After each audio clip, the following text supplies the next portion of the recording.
আমি আমি শ্রীমতী অগ্নিমিত্রা পাল ঈশ্বরের নামে শপথ করিতেছি যে পশ্চিমবঙ্গ রাজ্যের মন্ত্রী রূপে যে কোনো বিষয় যাহা আমার বিবেচনার জন্য আনিত হইবে বা আমি জ্ঞাত হইব তাহা ওই মন্ত্রী রূপে আমার কর্তব্যসমূহের যথাযথ নির্বাহের জন্য যেরূপ আবশ্যক হইতে পারে তদ্ব্যতিরিকে আমি প্রত্যক্ষ বা পরোক্ষভাবে কোনো ব্যক্তি বা ব্যক্তিগণের নিকট জ্ঞাপন করিব না বা প্রকাশ করিব না।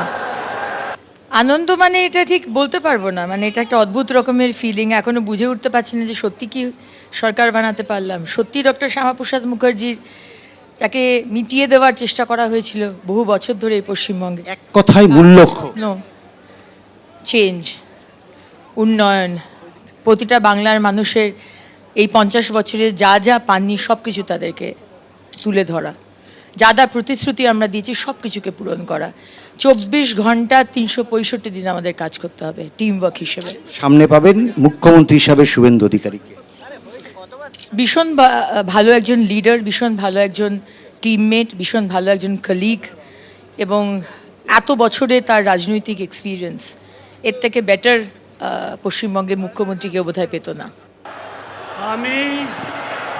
আমি ঈশ্বরের নামে শপথ করিতেছি যে বিধি দ্বারা স্থাপিত ভারতের সংবিধানের প্রতি আমি অকৃত্রিম নিষ্ঠা ও আনুগত্য পোষণ করিব।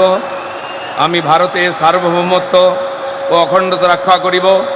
পশ্চিমবঙ্গ রাজ্যের মন্ত্রীরূপে আমার কর্তব্যসমূহ নিষ্ঠাপূর্বক এবং বিবেকসম্মতভাবে নির্বাহ করিব এবং ভয় বা পক্ষপাত প্রীতি বা বিদ্বেষ রহিত হইয়া সকল শ্রেণীর জনগণের প্রতি সংবিধান ও বিধি অনুসারে ন্যায়াচরণ করিব।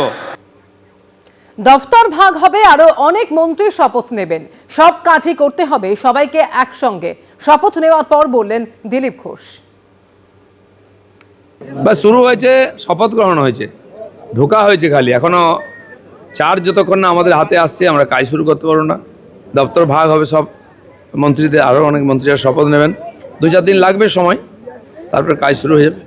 প্রথম দ্বিতীয় বলে কিছু নেই, সব কাজই করতে হবে একসঙ্গে।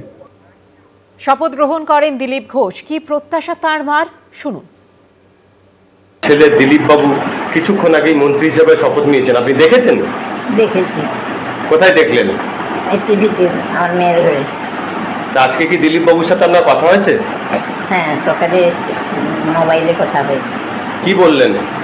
আমি এখন যাচ্ছি শপথ নিতে। আপনি গুরুত্বপূর্ণ মন্ত্রী হিসেবে দায়িত্ব নিতে চলেছেন, আপনি তার কাছ থেকে কি প্রত্যাশা করেন? রাজ্যবাসীর জন্য কি চান? রাজ্যবাসী যা চাইবে তাই, আমি আর কিছু চাই না, আমার কিছু দরকারও নেই। না, মানুষের, রাজ্যবাসীর তো অনেক প্রত্যাশা আপনার ছেলের কাছে, আপনি সেটা ছেলে পূরণ, তাদের প্রত্যাশা পূরণ হয়ে যাবে। আমার ছেলে সেটা পূরণ করা হবে না, কাজ করবে। আপনি আশা করছেন ছেলে? আমার ছেলে কাজ করবে, আমি আশা করছি। আমার ছেলে সেরকম ছেলে না। দিলীপ ঘোষকে দামাল ডানপিটে ছেলে হিসাবেই জানে। দিলীপ বাবু কি সত্যি সেরকম ছোট থেকেই? না, আমার ছেলে ডানপিটে নাই, আমার ছেলে ভদ্র ছেলে। আমার ছেলে কোনোদিন ডানপিটে নাই, হাসি খুশি আমার ভদ্র ছেলে। কাউকে কোনোদিন খারাপ ভাষা বলেনি, কার কথায় লাগিয়ে কোনো অসুবিধা নেই। কখনো ভেবেছিলেন আপনার ছেলে মন্ত্রী হবে?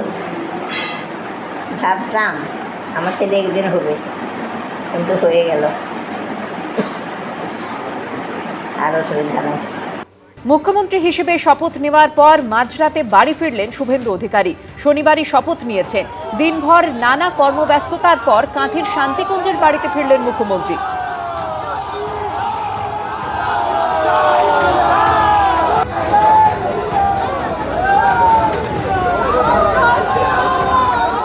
শিশিরবাবু, ছেলে আজকে মুখ্যমন্ত্রী হলেন, কি বলবেন? তো বাংলার মানুষ চেয়েছিলেন, আর আমাদের ভারতবর্ষের সর্বময় কর্তা আমাদের মোদিজির ভারতীয় জনতা পার্টি বাস্তব অবস্থার সঙ্গে প্রকৃত সিলেকশন করেছেন। বাংলার মানুষ আনন্দিত, আমরাও আনন্দিত।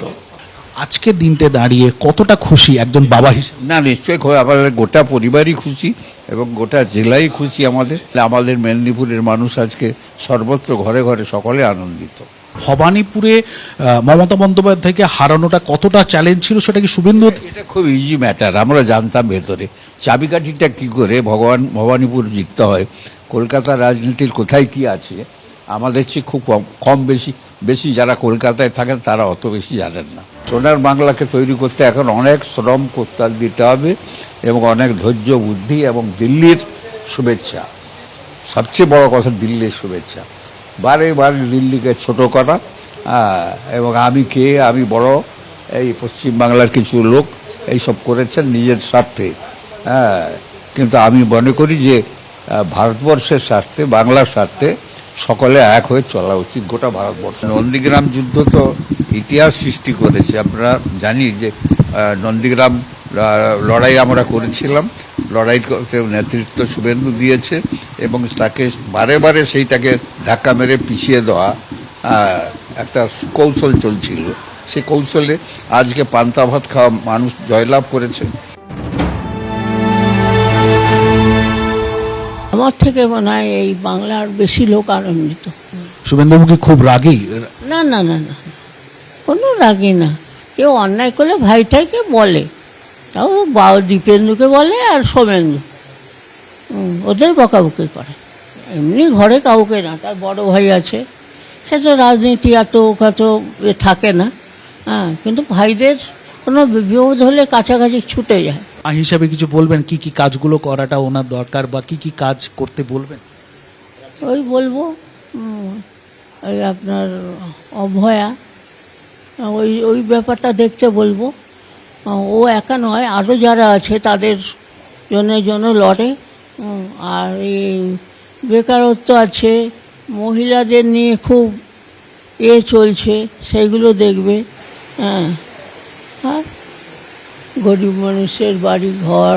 নন্দীগ্রাম পর্বে একেবারে কাছ থেকে তিনি আন্দোলনে নেতৃত্ব দিয়েছিলেন, সেই সময় দিনগুলো কেমনভাবে কাটতো? খুব, ও খুব টেনশনে থাকতো না, আমরা থাকতাম কি হবে। এবিপি আনন্দ এগিয়ে থাকে, এগিয়ে রাখে।